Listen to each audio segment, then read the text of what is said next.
Alright guys, so this is the final set of notes for the first part of the force and motion unit. Um, these notes are going to be about force here. So the first thing we want to make sure we're talking about or understanding is that in order to change the motion of an object, we would need to have a force applied to that object. So when we do that, this could be like just really any push or pull is an example of a force. So if someone's sitting in a chair, you have a little brother sitting in a chair, and you come over and you push your little brother, you're going to change his motion. He's stationary, and when you push, he starts to move. He falls off the chair. Or you can pull him out of the chair. These are going to be forces. So it's really just any push or pull. Like the dog pulling the sled is applying a force on the sled, or the rabbit pushing the cart is applying a force to the cart. And this will change the motion of an object. It'll cause it to speed up, slow down, or change direction. If you don't apply any forces to an object, it's not going to move. Or any new force to an object, it's not going to have a change in its motion. So when we talk about this, we really can talk about the net force acting on an object, because there's never a time where there's not forces acting on an object. And there's never a time when there's only one force acting on an object. Really, there's always a variety of different forces acting on objects. And we'll focus on like one or two different forces. But the net force is the combination of all those forces. And if those forces are acting in the same direction, then we add the forces. Just like we did with resultant velocity. If the velocities were in the same direction, we added them. With net force, if the forces are in opposite directions, we subtract them, and then we take the direction of the greater force. Force, just like velocity and acceleration, does need a direction. It's actually based on acceleration, and we'll learn about that a little later on in another unit, but force does need to have a direction. And if the forces acting on an object are in the same direction, we add them together. If they're in opposite directions, we subtract them, and we take the direction of the greater force. So if you were going to be playing tug of war with a friend, if you exerted a force of 25 newtons east, and your friend exerted a force of 30 newtons west, well, what would the net force be? Take your 30 newtons and your 25 newtons, and since they're in opposite directions, you subtract. 30 minus 25 is 5. So you have 5 newtons of force, and you take the direction of the greater force, west. So you'd have 5 newtons west would be your net force, and it would be your friend who wins the tug of war because they're the one supplying the greater force. Now, forces that have a net force of 0 are considered to be balanced. These forces will not change the movement of an object. So, like the dog is pushing down on the chair, the floor is pushing up on the chair, so the motion of the chair is not going to change because the forces are in equal value, what the dog's pushing down with and what the ground is pushing up with, or even what the dog is pushing on the chair with and what the chair is pushing on the dog with. They're equal forces, so the forces are balanced, and therefore there's not a change in motion. I want to take a second and make sure that we're really, really clear about this, that you understand this. It means that there's not a change in motion. So if an object is still, balanced forces will keep that object still. But if an object is moving, balanced forces will keep that object moving in the same direction at the same speed until something else comes and changes that. An unbalanced force would be forces where the net force is not 0, and this will cause a change in motion. So like if there's a soccer ball sitting on the ground, the soccer ball is not currently in motion, there's balanced forces working on the ball, and then you come up and you kick the ball. You've supplied an unbalanced force and the ball begins to move. Now that ball will continue to move at the same speed after you've supplied that force. You're no longer supplying the force. The ball is in motion. It's going to continue to move at the same speed and in the same direction until some other force comes and acts upon it. So that could be like you caught the ball, or the ball, someone else heads the ball. That's going to apply another force and again change the motion. Slow it down, speed it up, change the direction. So unbalanced forces change motion. Balanced forces do not change motion. If you can imagine having built a house of cards, you have this wonderful, beautiful house of cards sitting on a desk. Are the forces on the house of cards balanced? Well, yes, they are. And we know that because there's no motion happening or no change to the motion. They started as still, they stay still. But if I applied an unbalanced force to this, it's going to cause the motion to change. Once the cards start moving, the whole house collapses. This is also like if you've ever you bumped into like a drawer sticking out, or you accidentally hit your hand on the table when you're walking by it. Other forces, they're balanced. Well, no, they're not balanced, and that's why there's a change in the motion, and you feel that in pain. It actually hurts. So your arm was swinging when you hit a table with your hand. Your arm is swinging, and then your hand hits the table, and that changes your motion. It slows your hand down, or stops your hand, or changes it the direction that it's moving. That's an unbalanced force, and you actually feel that as pain. So far, we've talked about what a force is. That's a push or a pull, and that forces can be used to change the motion of an object, cause it to speed up or slow down, or change direction. That net force is the combination of all the forces acting on an object. And if the net force is 0, then we call that combination of forces balanced, and that will not change the motion of an object. If the net forces are not 0, then we call it unbalanced, and that will change the motion of an object, whether it speeds up, slows down, or changes direction. There are some very specific forces, though, that we need to be aware of, and the first is friction. Friction is this force that opposes the motion of objects when the surfaces are touching. There is always, always, always friction between any two surfaces that touch.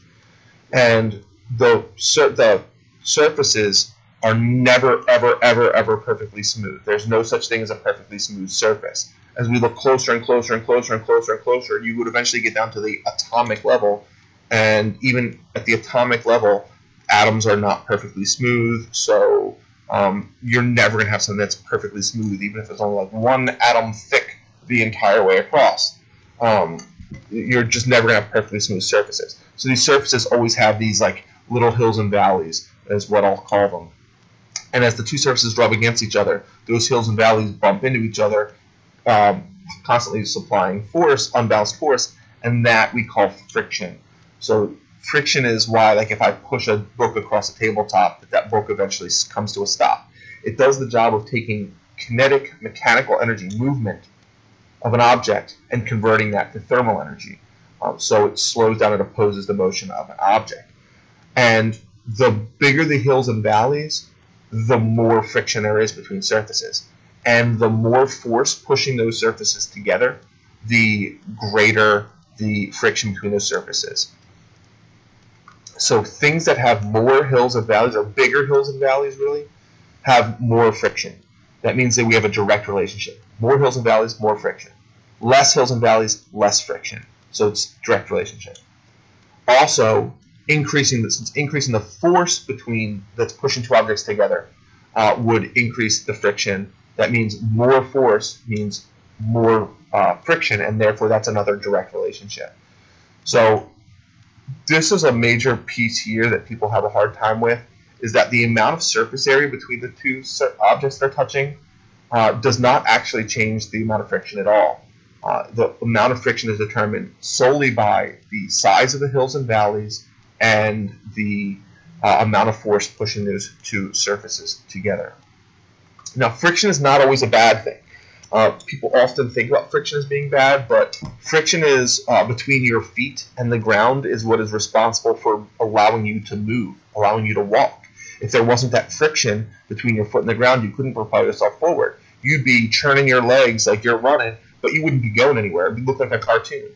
There's friction between the wheels of a car and the ground that allow the car to drive forward, but also allow the car to turn and change direction. It's friction between the brake pads of a bicycle and the wheel of a bicycle that allow the bicycle to stop when you squeeze the brakes. Or maybe you wear spikes or cleats that have a lot of friction because they have big hills and valleys that allow you to not slip and fall when you're playing sports outside. Or gloves that have bigger hills and valleys that allow you to catch the already bumpy surface of a football when a football's thrown. In bad weather in this area, we put out sand that increase the hills and valleys between the surface of the road and your car tires that help to increase the amount of friction between the car and the ground when the weather is slippery because of ice or snow or sleet, things like that. So friction is not always a bad thing. In fact, like if you can imagine, if you have tile floor in your bathroom, if you step out with wet feet on the tile floor, it's very slippery. So a rug there, besides absorbing some of the water, will also increase the hills and valleys and increase the friction so that you don't slip and fall. We can increase friction by increasing the size of hills and valleys. So if you go like further north, sometimes you'll see cars in the winter that have these chains wrapped around them. And this is just to make bigger hills and valleys. So if it's snowy or icy, these help to increase the friction by increasing the hills and valleys, and that allows the car to have better traction. And they make little versions that clip over your shoes for your feet. Again, we talked about spreading the sand on it, or gloves to help you catch a ball by increasing the grip. Now, besides increasing the number of hills and valleys, we can also increase the force pushing the surfaces together. And this would happen if you added in weight into the back of a truck. So each one of these bins is probably, 30 to 50 pounds. So you'd be adding another 150 pounds to the back of a truck, means that it's being pushed down more. And since you have the truck being pushed down against the ground more, that means more friction, and that'll help to give better traction because there's an increase in friction.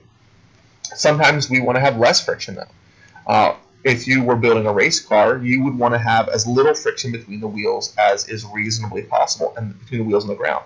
So like this wheel over here on the right hand side, this is the type of wheel you would have on just a regular car that someone was driving around the roads. But if you have a race car, all these hills and valleys are going to oppose the motion of the wheel, so they're going to slow it down. So you get wheels like this that are called racing slicks that are a much smoother surface, so there's less friction to slow the vehicle down. But the reason why something like this wouldn't be legal on like a regular everyday road is that reduced amount of friction would cause a car to potentially slip and crash if it was rainy out, and so there was a little more slick. If you needed that extra traction just to be able to avoid an accident, to go around bends and things like that, this racing slick tire doesn't have that. And that's why a lot of times if there's a race, if you go to watch like a NASCAR race and the weather starts to rain, they stop the race, because the decreased friction between the wheels and the ground could cause the cars to go out of control, and that could be a dangerous situation. Now, besides decreasing the hills and valleys and like sanding a surface smoother is another way to do that, we could also use something called a lubricant. A lubricant is something that we add between the surface of the two objects to reduce friction. So like cooking spray or engine oil that gets put into a car, this just reduces friction. Or a water slide, especially if you can think of it. If you've ever gone down a water slide and had like your arm or leg catch the side of the slide where there's not water, and you get that big red, like that burn on your skin from the friction, that's what it would be like the entire way down if it wasn't for the water, which is acting as a lubricant, just reducing the friction between your body and the slide itself. There is one other thing we can do, and I don't have it showed up here, but that would be to reduce the amount of force pushing the two objects together.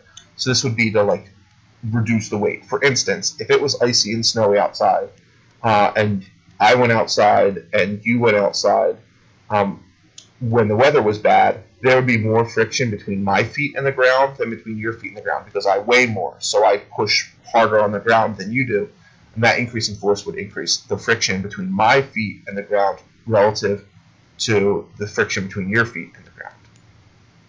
So that's friction. There is one other type of force that you really need to be aware of, a specific type of force, and this is gravity. Gravity is the force of attraction between objects due to their masses, and the two factors that affect how much gravity are the amount of mass and the distance between the objects. Now, since everything that we know that exists in the universe has mass, that means everything that we know that exists in the universe supplies force, a gravitational force pulling objects toward it. So this comes down to what we call the law of universal gravitation, and you need to know the name. It's the law of universal gravitation, and it states that every object in the universe is attracted to every other object in the universe due to gravitational force, and that the size of the force depends on the mass of the objects and the distance between the objects. So if we were to look at like just a school cafeteria, we have three people here. We're going to call them Bobby, Patty, and Jenny. Bobby is attracted to Jenny. Not like physically attracted, like he wants to go on a date with Jenny, but gravitationally speaking, Bobby has mass, Jenny has mass, so they both supply gravitational force that pull each other physically toward each other. So there is a gravitational force, there's an attraction between the two of them. And this is just the nature of the beast. Bobby is also attracted to Patty, gravitationally speaking, and Patty is attracted to Jenny, gravitationally speaking. But Bobby is closer to Jenny, and therefore he is more attracted to Jenny. The decreased distance causes an increase in attraction. So decrease in distance causing an increase in attraction would be an inverse relationship. There's an inverse relationship between distance and gravitational force or gravitational attraction. The other aspect of this is mass. So before they actually start to eat, Bobby has less mass and Jenny has less mass and Patty has less mass than they would have after they eat, because as they eat, they're taking in atoms. So there's less attraction between Bobby and Patty before they eat as there is after they eat. After they eat, they've gained mass, and therefore there's more gravitational attraction between them because there's more mass for Patty and more mass for Bobby. An increase in mass causes an increase in gravitational attraction. This means that there's a direct relationship between mass and gravitational attraction. So gravitational force can be increased by either increasing the mass of the objects or by decreasing the distance between them. Or we can reduce gravitational force by decreasing the mass of the objects and increasing the distance between them. Now, gravitational force is what is ultimately responsible for weight. You for years have been being taught in science classes that that weight and mass are not the same thing, and here is why. Mass is a measure of the amount of matter in an object. So it's like how many atoms make you up, essentially. And we use a balance to measure it because we're comparing the mass of an object that we know to a mass of the unknown object in order to figure out what the mass of the unknown object is. And we use the unit grams in order to do this. But it's all about the amount of matter that makes up an object. So your mass is a measure of the amount of matter that makes you up. Weight, on the other hand, is really a measure of the gravitational force acting on an object. How much do you push on the ground with? And what is a measure of the force between you and the ground? So you're pushing on the ground, it's a force, and therefore it's measured in newtons, just like every other force. And we do this using a spring scale.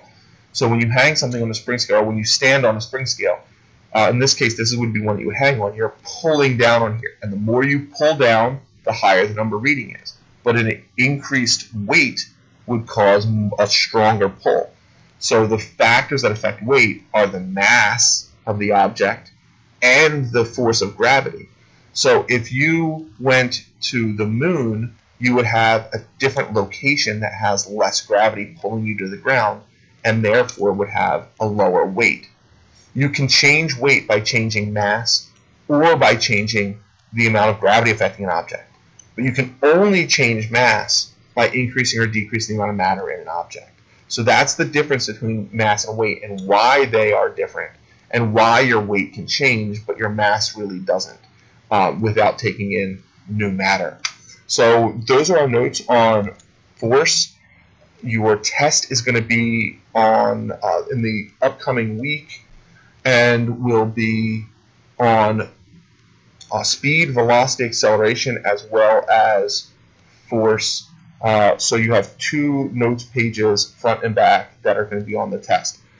Please make sure, if you have any questions, if there's something that doesn't make sense to you, that you come and see me about it. And again, your test is going to be coming up shortly, so make sure you're getting yourself prepared for it. Have a good one.